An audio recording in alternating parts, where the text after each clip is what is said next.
Hey folks, it's Stefan, back again with another episode of the Gamer's Companion to Music. Today we're going to dive in squids first into the really odd and trippy music of Splatoon.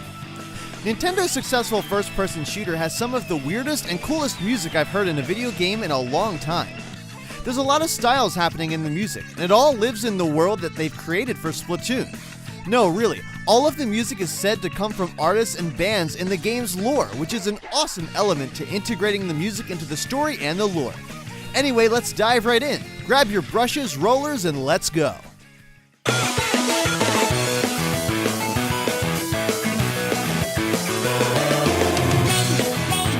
The music for Splatoon was composed by Toru Minagishi and Shiho Fuji. Generally speaking, the music is written for a rock band instrumentation, with added effects and keyboard-style synth effects. You'll hear guitars, basses, drums, and these electronic synths all throughout the score. You'll also hear some vocals, and you won't be able to understand a word of what they're saying, which in my opinion is pretty cool. It's almost as if you feel like an outsider looking into this established world. It's very reminiscent of KK Slider from the Animal Crossing series. There are 6 different fictional bands or artists that the music is said to come from, and each has their own flavor to it. You've got the Squid Squad, whose music plays during the ink battles in multiplayer. There's the Chirpy Chirps and High Tide era, who were added later in the 2.0 patch to add in the multiplayer rotation. There's Turquoise October, whose music plays in the single-player Octo Valley. There are 2 DJs as well, DJ Octavio and DJ Lee Fish, who have more minor roles. And then last but not least, the Squid Sisters, who take on the role of the limited time events, the Splatfest. Oh yeah, that's 7, isn't it? Math.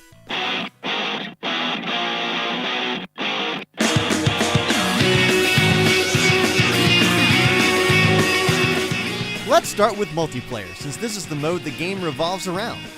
Whether you're playing ranked or regular matches, the goal is to take an objective from the other team, or to cover the ground with as much of your team's ink as you can. If you play the game enough, you're going to get very familiar with the music of the Squid Squad. This group has 2 guitars, a bass, drums, and vocals. There's 5 main songs that play during matches, and only one will play at random during any given match. When you're submerged in ink, the music will sound a bit muffled, as if you're hearing it from, being submerged in ink or something. In the last minute of any match, regardless of what song is already playing, the music will switch to Now or Never, which is time to end the match exactly synced up. Here's a little bit of that one. You'll note that it's going to be a lot faster and more frantic than any of the other Squid Squad songs you'll hear.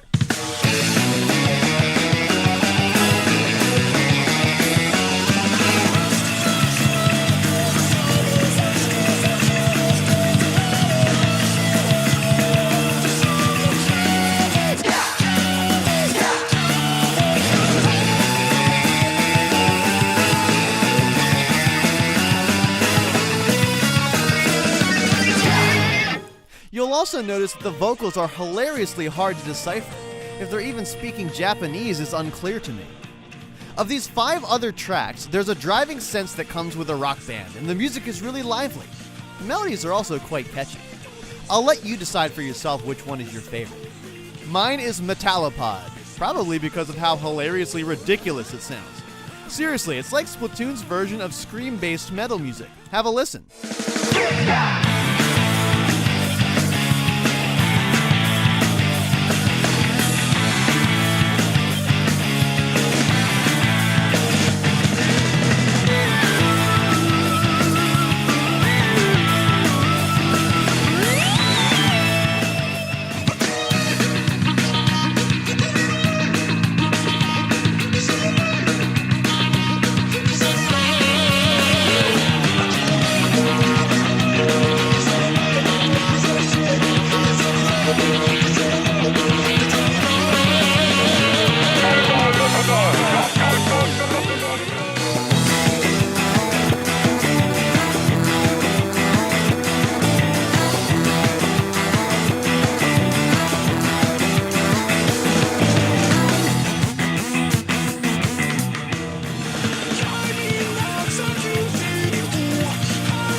other 2 bands they added in later each come with 2 songs for the multiplayer rotation.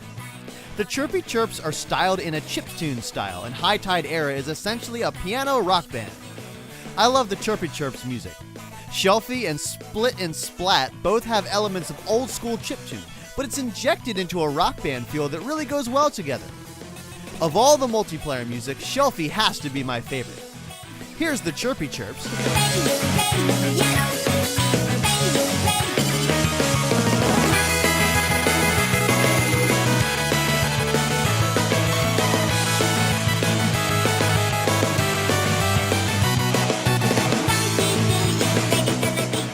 Then here's a little bit of High Tide Era.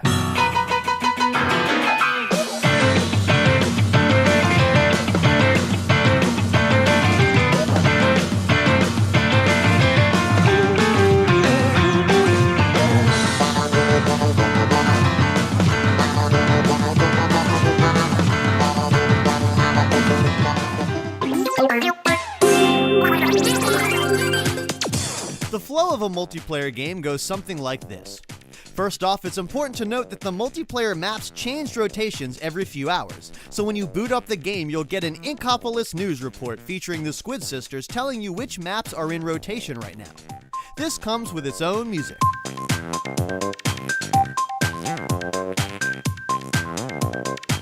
You'll then find yourself in the plaza, which sounds like this.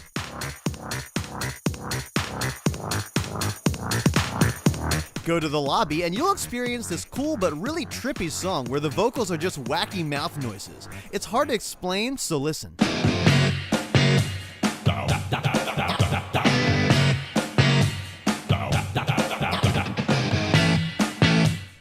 Once you're matchmaking, Ika Jamaica plays. This has an island feel with the echoed steel drums in the background, but this might be the most chill song I've heard. You got ink bubbles popping all over the place as a sound effect, and it keeps you in that feeling of the Splatoon world.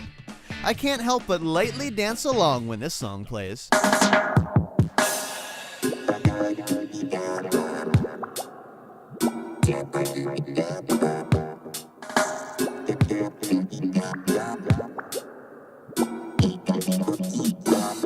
Then the actual battle happens with the music I've gone over before. If you win, this jaunty little victory thing plays and just makes you feel good. I mean, you just won, for goodness sake.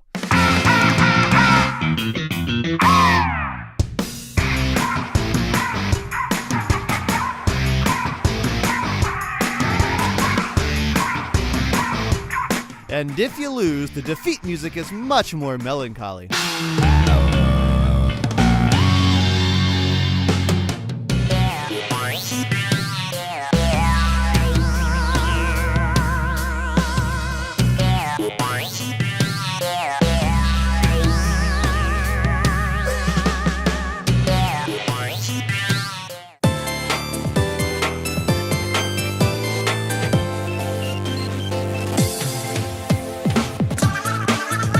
For me, the Splatfest were the stars in terms of the music.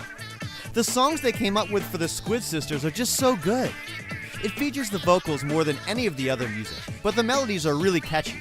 In fact, I'm listening to the plaza music from the Splatfest, called City of Color, as I write the script today, and the serious nostalgia feelings are running through me. I love it.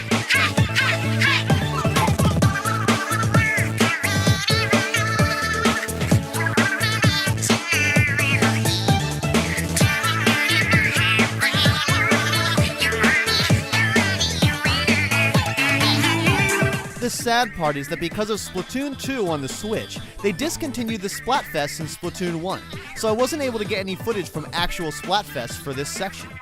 You'll just have to imagine that it's nighttime and there's tons of bright neon lights happening all over the place. Even the Inkopolis news music changed for Splatfest, but it's basically the lobby music without the vocals. During a Splatfest, there's only one song that plays, and it's once again a Squid Sisters specialty. This one will run through your head non-stop when you're playing a Splatfest.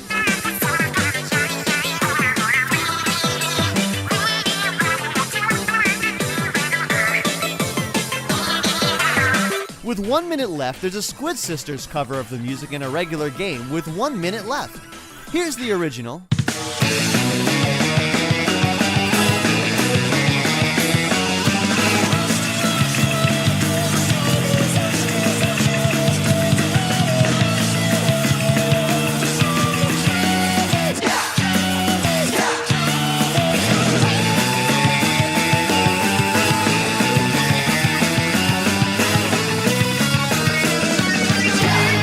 And here's the Splatfest version.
Gonna lie to you, I never did finish the single-player campaign in Splatoon.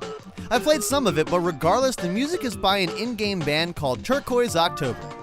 Feel free to check out the music from this section of the game on your own, but I'd like to highlight one track that is just the most bizarre thing I've ever heard, and it's called Tentacular Circus. It sounds like someone has a soundboard of random sounds and they're just hitting it in time with the background beat. Listen.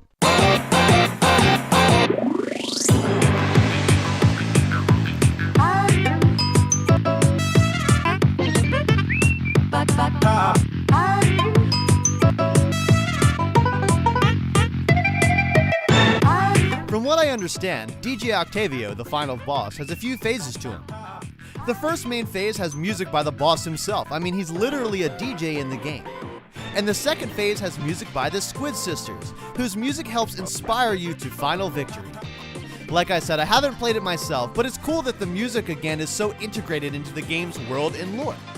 Here's a little bit of each of those tracks.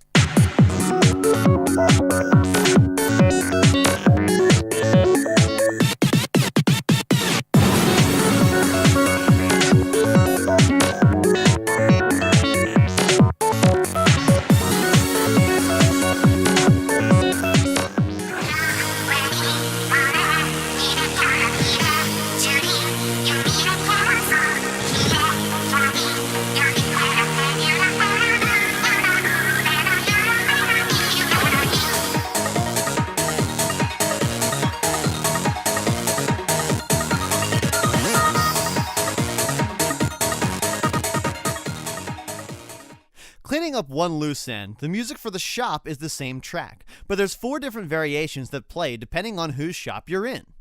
The weapons, clothing, hats, and shoes all have variations of the same theme.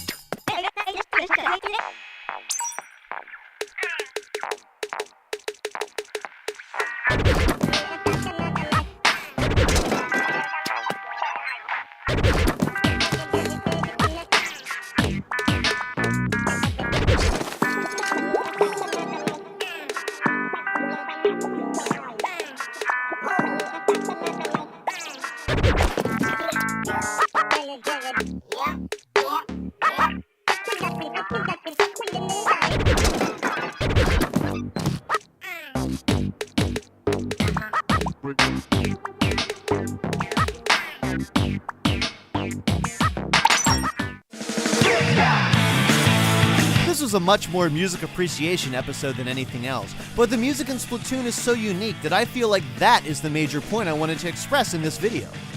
If you've played the game, you understand what I mean, and if you haven't played the game, you're either thinking, wow, that's some cool stuff, or what in the hell am I listening to right now? Both feelings I felt during picking up this game when I got my Wii U. It's one of those soundtracks where you hear it and you immediately think Splatoon, which is a large credit to the composer. That's really the goal of any score, is to fit the game so well the only association you can even make is to the game it comes from. That'll do it for this episode of the Gamer's Companion to Music. As always, thank you so much for watching, and we'll see you next time.